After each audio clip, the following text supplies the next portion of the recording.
Halo orang-orang biasa, perkenalkan saya Budiana, bagian dari Anda.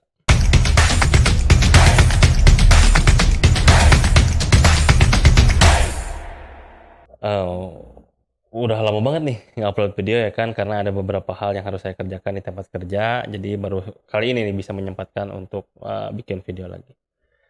Kali ini kita akan ngobrolin tentang hal yang lebih segmented, yaitu terkait dunia kekaryawanan lah ya, dunia pegawai gitu, dunia kerja lah khususnya. Untuk orang-orang biasa yang seumuran kita lah ya, seumuran saya, ya sekitar umur-umur apa masa produktif gitu ya, usia kerja, mungkin yang udah terjun ke dunia kerja mengalami hal-hal yang kurang enak ya, menyebalkan lah lebih tepatnya, lebih hal yang menyebalkan. Contohnya kayak gimana? Contohnya untuk rekan-rekan yang udah kerja, teman-teman yang udah kerja di suatu perusahaan atau organisasi lah apapun, yang ketemu pimpinannya itu menyebalkan. Contoh menemukan eh, rekan-rekan yang kerja di suatu organisasi atau perusahaan yang masih kuno gitu ya. Dalam arti kuno itu sistemnya masih komandoistik, tapi di luar organisasi militer ya, beda lagi nih. Ini untuk di ranah private atau publik yang di luar kemiliteran, yang masih top down gitu, masih senioritasnya sangat kental dan lain-lain, itu kan kuno. Paradigmanya harus digeser gitu ke paradigma yang lebih fleksibel. Dan di situasi organisasi seperti itu, teman-teman mungkin banyak mendapatkan pengalaman yang kurang, ya yang tadi yang disebut menyebalkan itu. Contohnya kayak gini, misalnya rekan-rekan newcomer gitu kan, fresh graduate yang baru datang ke organisasi tersebut. Kita itu selalu dianggap nggak tahu apa-apa gitu. Kertas putih yang nggak tahu apa-apa, butuh bimbingan dan lain-lain. Padahal anak-anak sekarang nih, teman-teman itu yang apa, yang daftar, yang melamar ke organisasi tersebut, ke perusahaan tersebut, sebetulnya sebelumnya udah dibekali oleh informasi-informasi, udah disiapkan oleh informasi-informasi, makanya dia berani lamar ke sana.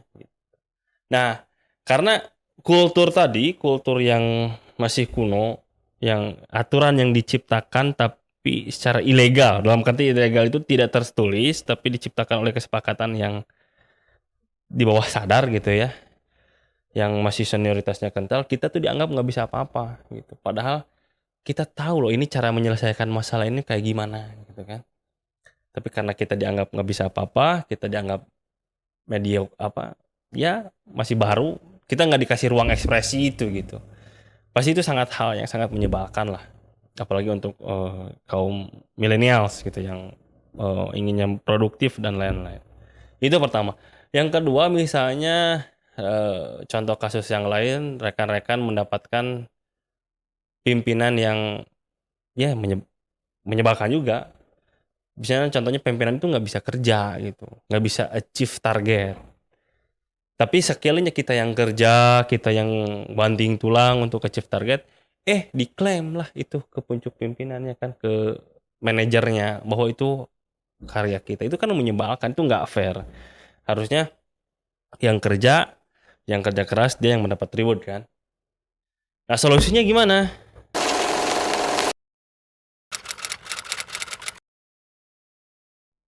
Ngopi dulu. Ya, strong coffee. Teman-teman, jadi ada sebuah teori yang namanya Human Experience Management.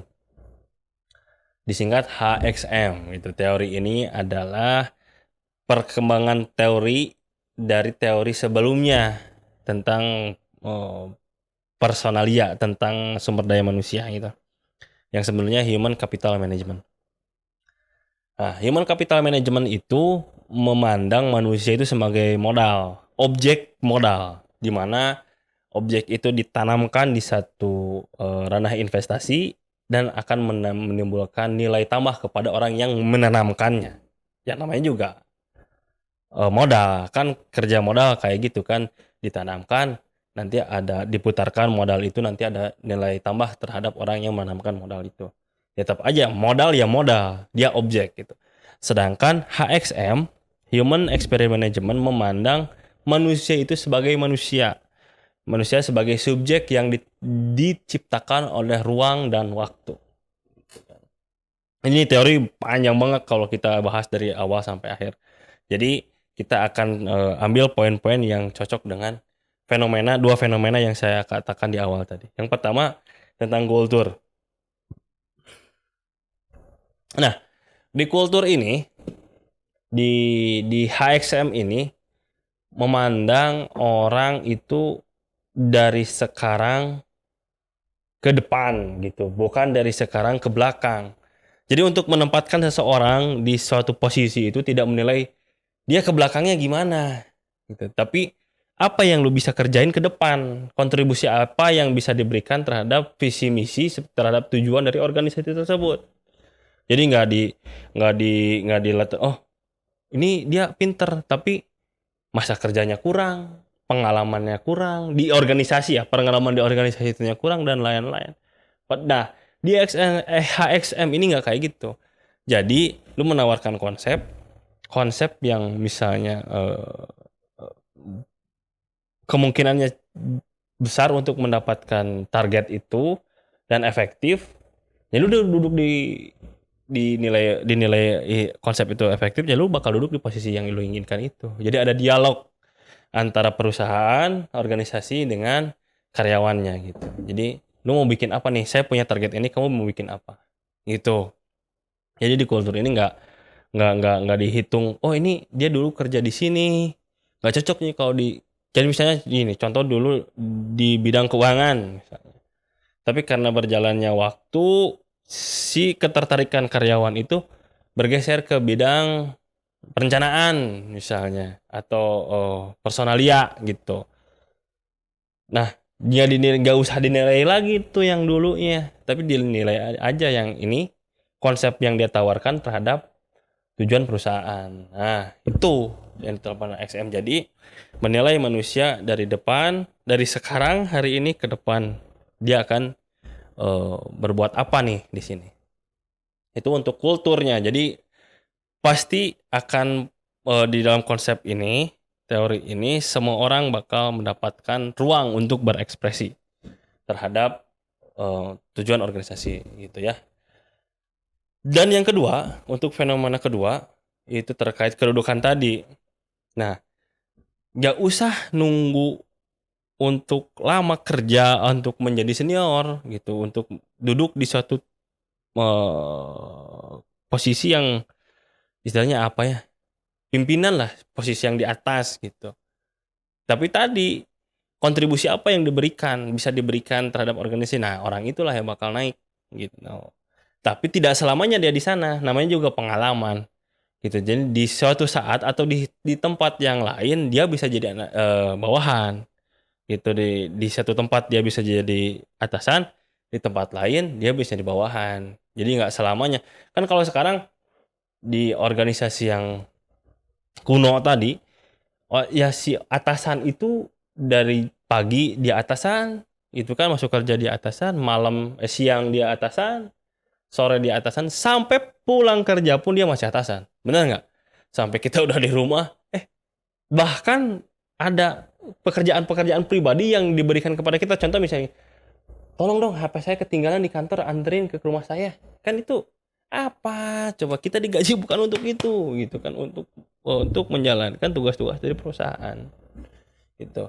Nah, di HXM ini hal itu tidak akan terjadi. Karena semuanya egaliter sama, semuanya akan bisa menjadi atasan, semuanya bisa jadi bawahan. Di waktu yang sama tapi di tempat yang berbeda. Itu contoh misalnya di bidang marketing. Saya jadi atasan di sana. Tapi di bidang personalia, saya bisa jadi bawahan. Jadi agile gitu. Si kulturnya itu nggak kaku, oh ini bidang ini terus aja gitu. Kayak di satu bidang misalnya keuangan, terus marketing, terus nggak kayak gitu. Jadi dimanapun tempatnya, yang penting orang itu bisa berkontribusi untuk perusahaan, untuk organisasi. Itu. Konklusinya gimana?